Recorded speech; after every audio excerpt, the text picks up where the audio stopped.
their winter arc. So yeah, let's get moving. And if you're a little nosy, clearly it's in disarray, so I'm trying to make a habit before I go into the new year. We are doing the line art right now, and I'll show you guys the inside.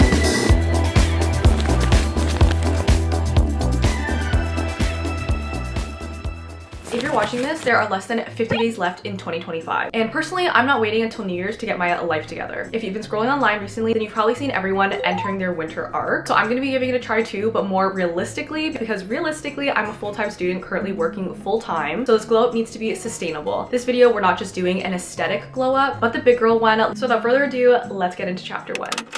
Chapter 1, a clear space equals a clear head. Everyone is always talking about how your room or your environment is a reflection of your state of mind, and I fully agree with that. So we're starting off this room with a bedroom refresh. I haven't done my sheets in a while, so I'm doing that first so I can try erasing the laundry machine to do the rest of my apartment cleanup. I saw that hack on TikTok where you just try to get as much cleaning done as you can before the laundry cycle's over. So I'm doing that for myself this time, and let me know if you guys have tried this before or if you do end up trying it and how it works for you in the comments. I'm really curious to see how I do.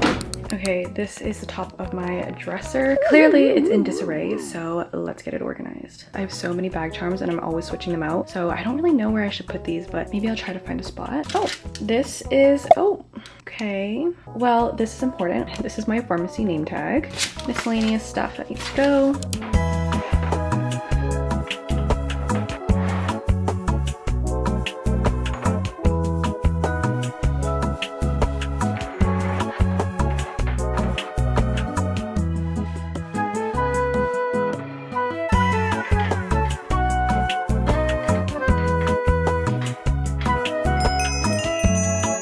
Okay, I just added a few of the things that I kind of need for on the go, such as the plushies, and then I just left my name tag here and a little handheld mirror, but I think this looks way better, and then I can actually put stuff here like any clothes that I've worn during the day, so this is way better.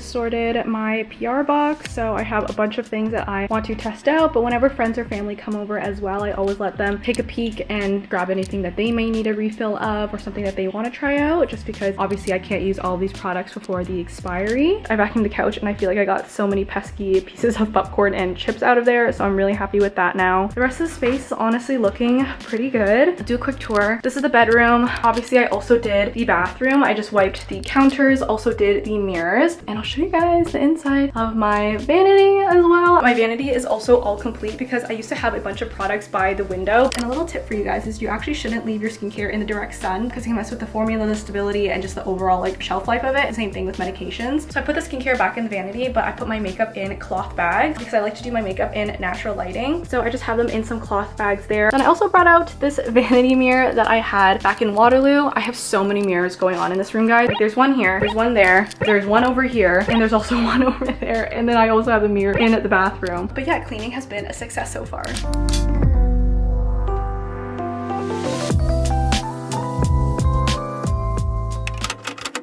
Chapter movement is good for you. I know it can be really hard to exercise or just move your body when the sun starts setting at 4 p.m. and everyone has the big sad, but this is your sign to change that and get moving again. Good morning, guys, it is a new day and I'm just headed out to some Pilates right now because that is definitely something that I've been meaning to get back into before the end of the year. And I feel like movement is always good to just prioritize in general. So I'm going to a reformer Pilates class today. I'm also trying out this new deodorant. I've heard really good things about this brand and it smells very like fresh and light. So I'm interested to see like how it holds up because Pilates does make me work up quite the sweat. I also always bring this with me. It's the SOS Daily Rescue Facial Spray. You can probably see that I'm almost out of it, and this is like the mini size, but I spray this on my face multiple times a day, and especially after workouts, just to kill any bacteria that's on my face. And so I highly recommend that you get a hypochlorous acid as well, but it doesn't need to be this brand. I'm sure there's tons of brands that sell it. So let's go. I'm gonna show you guys my outfit really quickly and we're gonna head out to Pilates. I think this is the best way to show my outfit off. It isn't a matching set today, but they're both from Lululemon. And of course I also have my Pilates socks, but it actually says I'm protected with a little evil eye embroidered, and I think that's like really cute. And what's even better is I got them for free at a brand event once. So yeah, let's get moving. I've been slacking off on my fitness journey for the last couple of weeks, and so I'm trying to prioritize getting back into some simple daily movement. And honestly, I'm just starting small by taking the stairs instead of the escalator or the elevator more along my work commute, going on walks during my lunch break instead of just lounging on the couch or staying in the office. And of course, just trying to go to more workout classes, whether it's by myself or with friends, and just being active with yoga and Pilates.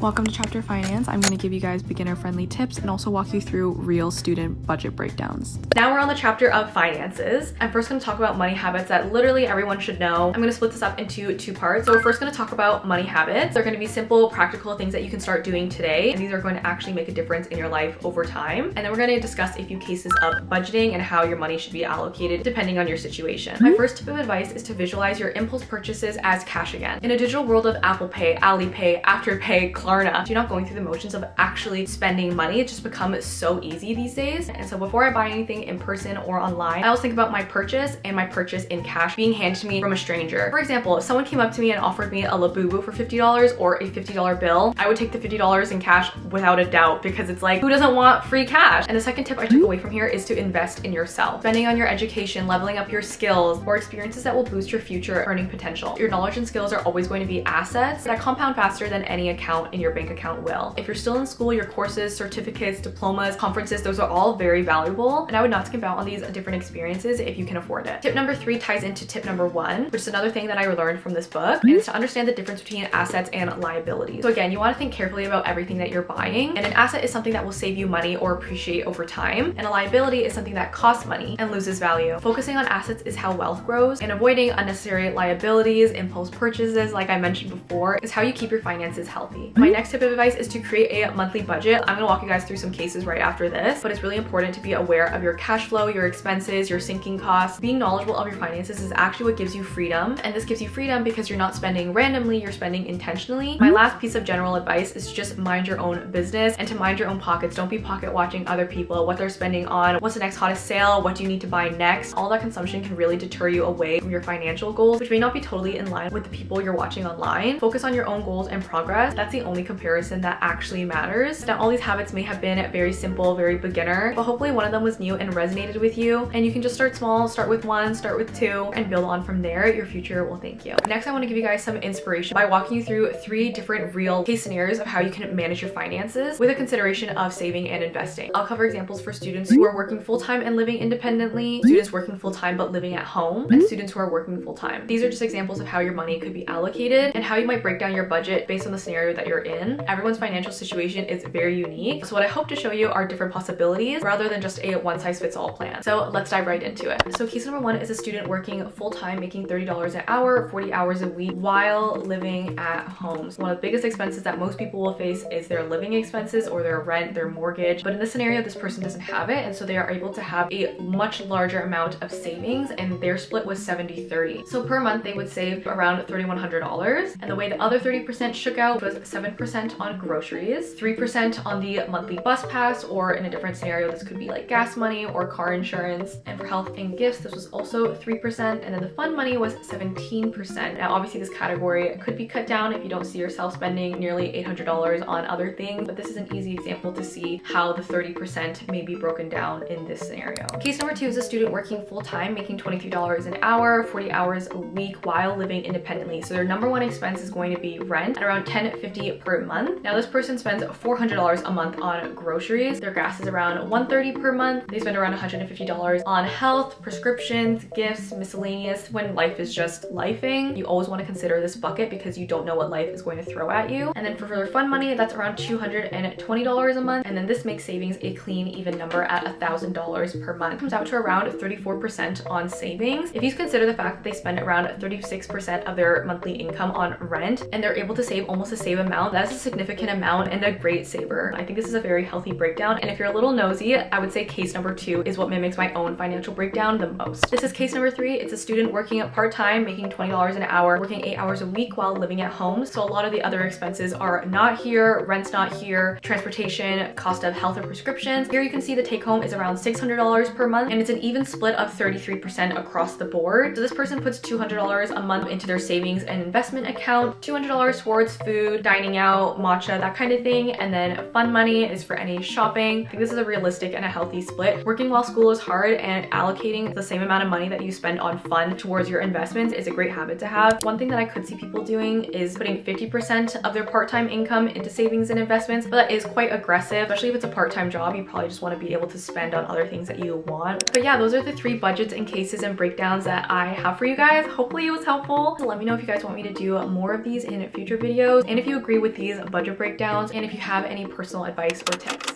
Chapter intentional self-care. Self-care doesn't always have to be shopping or buying new products. You can use things at home and also just journal using some pen and paper you have laying around. So let's get into it.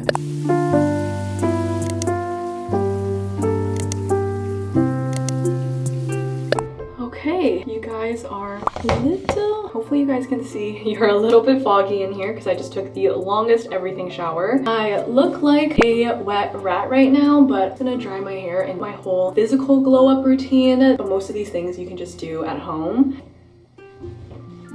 It's nearing the end of the day, so just brushing my teeth.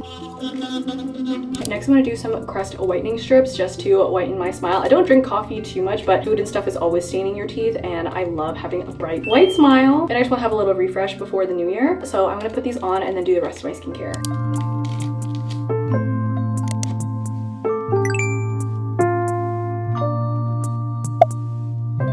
I wanna take these strips out so bad.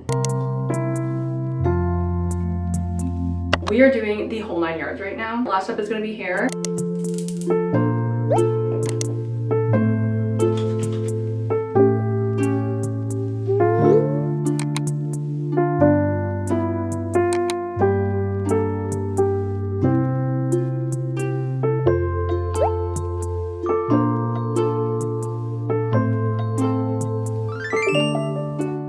Okay guys, it's a little while later. I took off my eye patches and my hair is now fully dry. You can see I was able to get a little bit of a curl pattern back in like one side of my bangs because my perm is now officially over a year old, and usually people get them done every like 10 months. I haven't decided if I'm gonna get mine redone yet, so let me know what you guys think I should do in the comments, because it did cross my mind to redo my perm for like 2026 and just like going into a new year and school year and that kind of thing. But alas, I haven't made a decision yet. And actually I want to introduce this new chapter of just like mental wellness. I decorated this journal earlier and we are now doing some nightly pages. These are the prompts that I have, and I'm just gonna fill these out because I feel like it's good to have like a nightly reflection or a morning reflection. I used to be a really big morning pages girl, and then I just started waking up so groggy that I didn't have any thoughts. So now I do nightly pages because I actually go throughout the day and experience things and actually have some things to reflect on. So nightly pages are something I'm definitely trying to make a habit before I go into the new year.